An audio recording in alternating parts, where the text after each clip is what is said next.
On Wednesday, several members of Congress joined me in asking the President of the United States to enact the Defense Production Act in the production of the monkeypox vaccine. The City of Houston has raised its concern as it relates to the City Health Department. Harris County has declared an emergency, and just on yesterday, the President of the United States declared a national emergency with monkeypox. Let me be very clear that there are specific populations that monkeypox may be in, but monkeypox is not spread by sexual contact. It is spread by contact with the skin.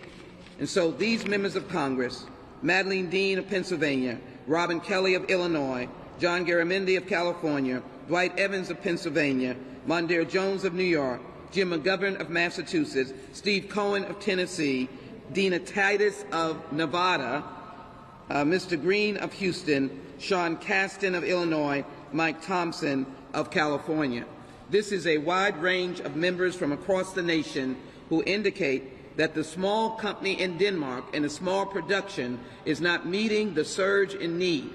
There are individuals seeking to be vaccinated who are vulnerable, who are being turned away. As I indicated, in my own congressional district, 3 people showed up at a hospital clinic. More are showing up. They had monkeypox. That means that in the sphere of influence that they've had, they have to know where they had skin contact, but it is not only skin contact, it is also clothing, it is also bed sheets, and it is contagious. And so the total CDC reports that there are 559 cases in the state of Texas, 26,000 global cases, and 7,000 confirmed cases in the United States. New York has 1,748, California has 826 cases, Georgia has 544, Florida 577, and Illinois 571. We're in the middle of the summer season of travel, and the key element of my concern to have this amount of vaccine not be stifled by the international supply chain that might not allow us to be able to have what we need. Again, this illness is not a sexually transmitted disease. It can be transmitted through close, intimate contact where skin comes into contact with infected skin or fluids. And it can come and occur when the skin comes into contact with infected materials like bedding or clothing. So even clothing, washing clothing, means that you could get this. The order follows a July 1, 2.5 million doses will begin arriving in strategic national stockpiles. That will not be enough.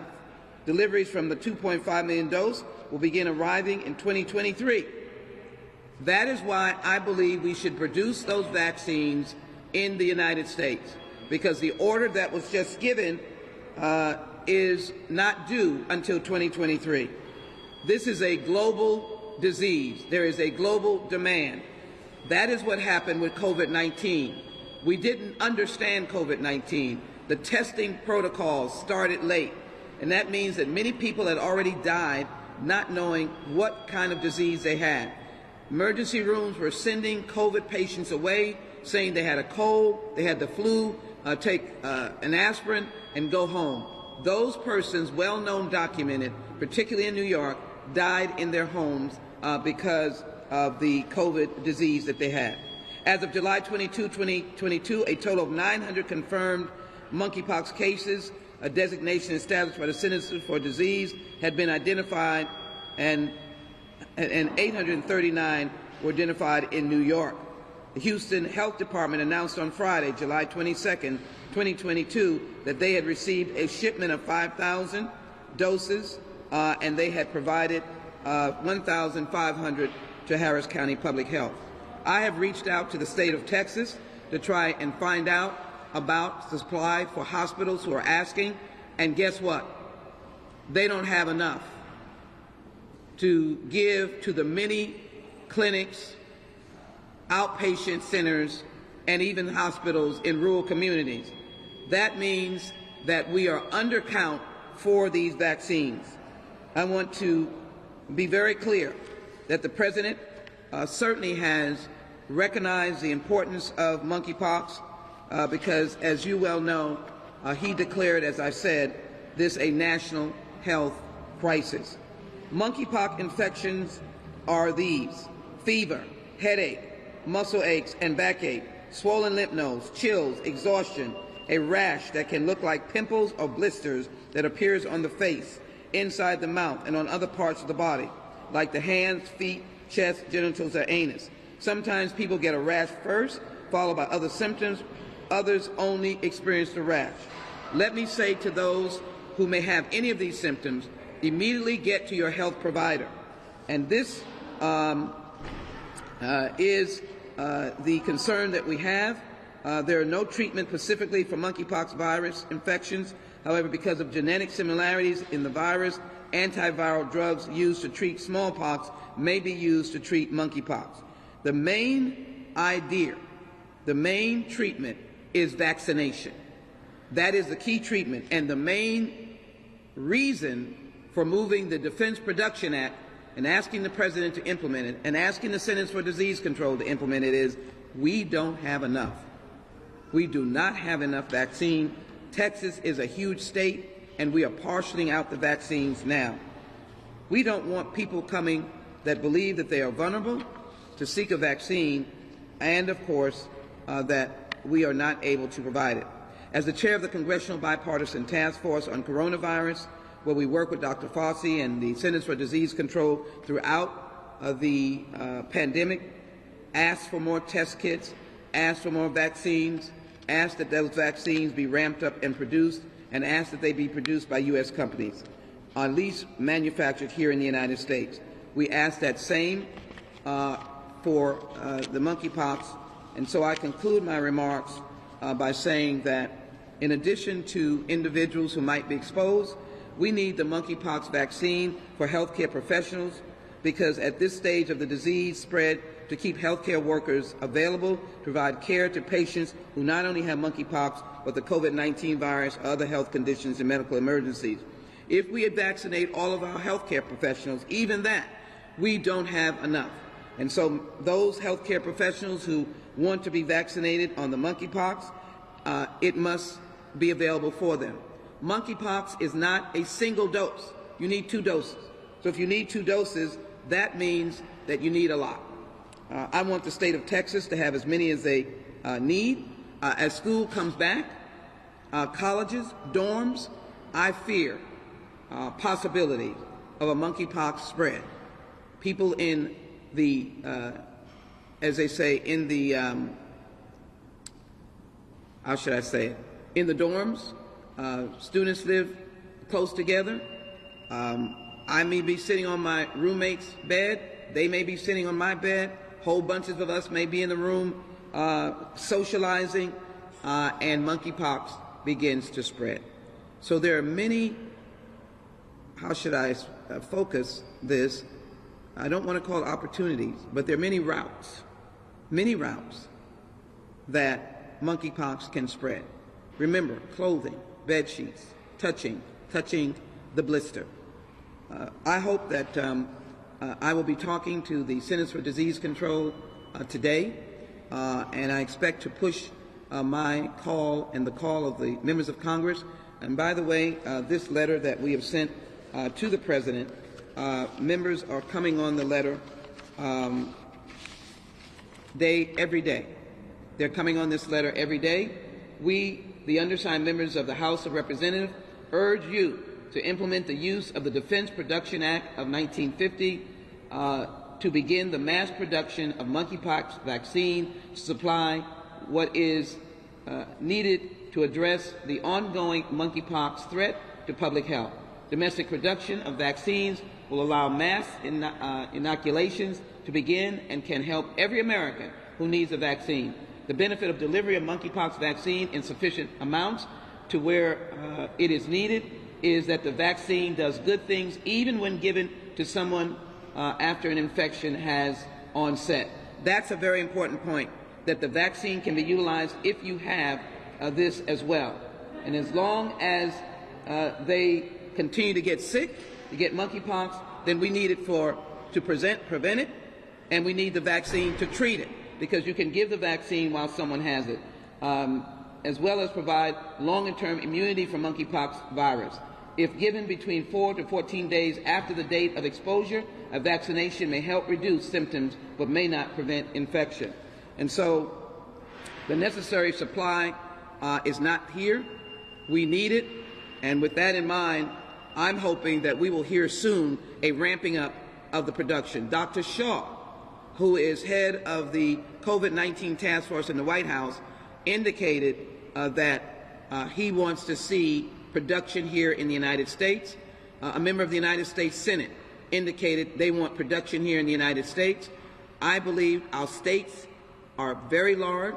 The nation is large, 300 million plus individuals here in this country, and therefore we don't know the extent of monkeypox. We know that its fatality ability is lesser than COVID-19, but we know that it is infectious and that the scars that come from the blisters are lifelong scars. The scars that come from the blisters on your face, on your hands, on your body are lifelong scars. Let's stop monkeypox in its tracks. Let's have the vaccine for those who feel that that they are susceptible, that they've been exposed. Let's give the monkeypox vaccine. I'll take any questions at this time. Again, I'll be talking to the CDC, and I'll also reach out to the White House, in particular Dr. Shaw, that they are now reading this letter, and more members of Congress are coming on every day to say that we are experiencing a crisis in our districts and in our states. This last point, New York Times, as monkeypox spread, declares the U.S. declares a health emergency. I want to make sure that is clear. Monkeypox spread here in Texas, and health experts say urge Texas universities to prepare for the outbreak. Universities to prepare for the outbreak. My friends, it's a crisis. It's not hysteria. It's a crisis, and we simply need to move forward. Let me see if there are any questions. Are there any facilities in Texas that could possibly manufacture? There are facilities near Texas that could produce them and get them to Texas as quickly as possible. With the Texas Medical Center and the Baylor College Infectious Disease and the work that they're doing, I would venture to say that it's something that could be a possibility for the state of Texas. But I think the important point we make is to make sure that it is within the boundaries of the United States, because international supply chains did not work during COVID-19. And so if we have the ability to do it in Texas, we will do it. But if it's coming from Illinois, we will get it. If it's coming from California, we will get it. If it's coming from New York, we will get it. We want to make sure it gets in the boundaries of the United States of America. Now, how many cases have you registered until now? How many cases? 22,000 in the United States, 22,000 plus in the United States. And let me give you the numbers for Texas again, because I may have... there are 559 cases in the state of Texas. Globally, there are 26,281. According to the CDC, the total U.S. confirmed monkeypox cases are 7,102. States like New York, 1,748. California, 826. Florida, 577. Georgia, 544. And Illinois, 571. But they are growing. And there are going to be many places, universities. We're concerned about Texas universities. Universities are all over the nation. And so we're not prepared for that. And again, it's skin contact. It's skin contact. So we don't have to say it belongs in that population. Not at all. Anyone can get monkeypox by skin contact. Health professionals who are treating these cases can get monkeypox.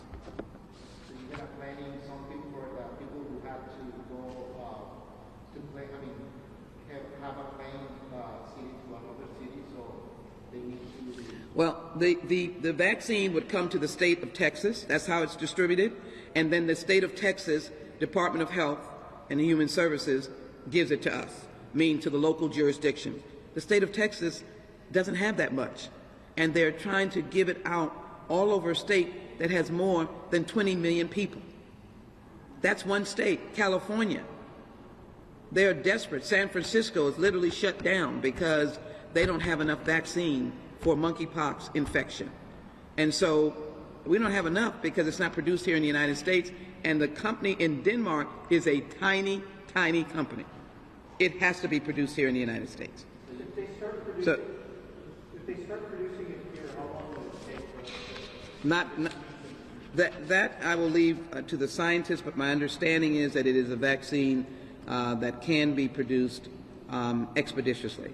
Certainly, we have the Food and Drug Administration because we have the quality question that has to be asked, and that's why I believe it's important to produce it, because we need to get ready now, because we have to go through a number of confirmations in terms of the quality of the vaccine before it even gets the approval to be distributed. So if it's produced here, FDA, and they have to review it, we need to do that now, because I don't know what 2023 is going to hold us. Is going to hold for us. And also, we have about 2.5 million doses coming in 2023. That may be utilized in January. Because remember, I said health professionals, universities. Well, and you also have some traveling, people are traveling more than ever. That's how we got COVID-19. Europeans traveling into New York. That's the first cases of COVID. Really, I mean, are we afraid that this is going to ramp up just kind of like COVID did?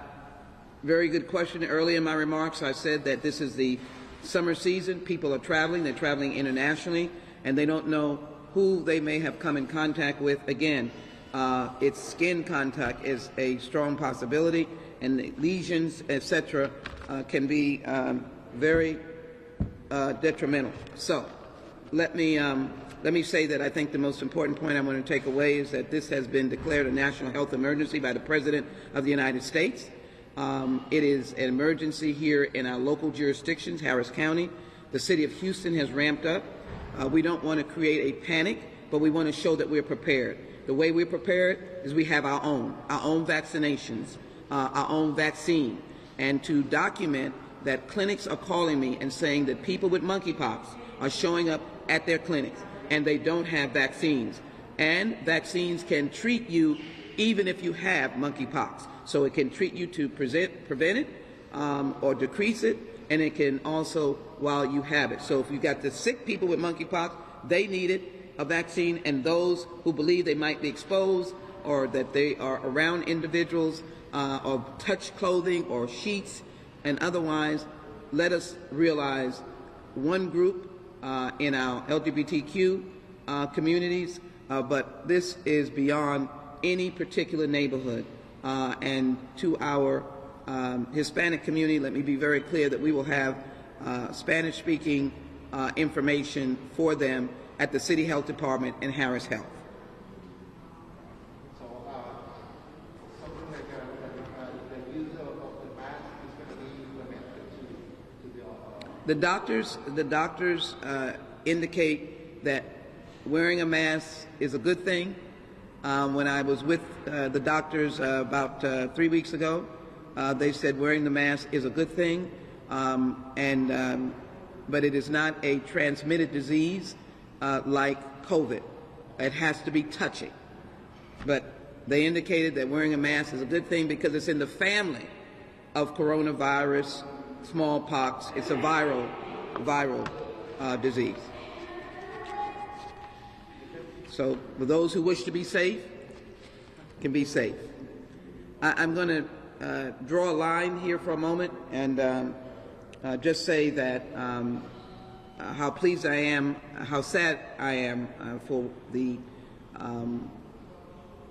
what the world had to see with Brittany Griner, how painful it was, how sad it is, how people need to understand that Brittany Griner is still the same Brittany that went to Nimitz High School in Baylor, and that she responded to the place where she is. She responded to what Russia required. But yesterday I visited the Russian Consul General and gave a message to ask for mercy and pass a message on to the foreign minister to ensure that the negotiations began again. I'm so glad that now there will be some direct negotiations on the deal that has already been offered. And as I go back to Washington, I will be looking, if the deal has not finished, to meet with the Russians again in Washington to assure that we have communication and that the United States is in the mix of a deep negotiation with Russia. You have to separate out and compartmentalize wars and human beings. Brittany is a beautiful human being. Her family, wife, her mother and father, these are real people. And her playing colleagues, and yes, her Russian colleagues, who couldn't help.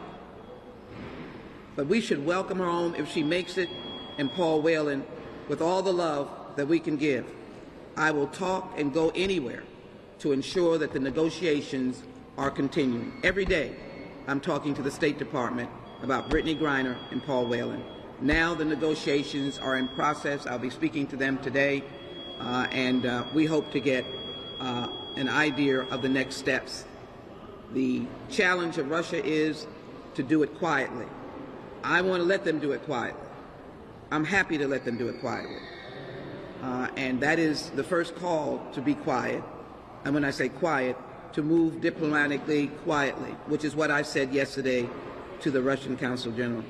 We're prepared to be quiet, but we want the diplomacy and the negotiations to go now and be successful.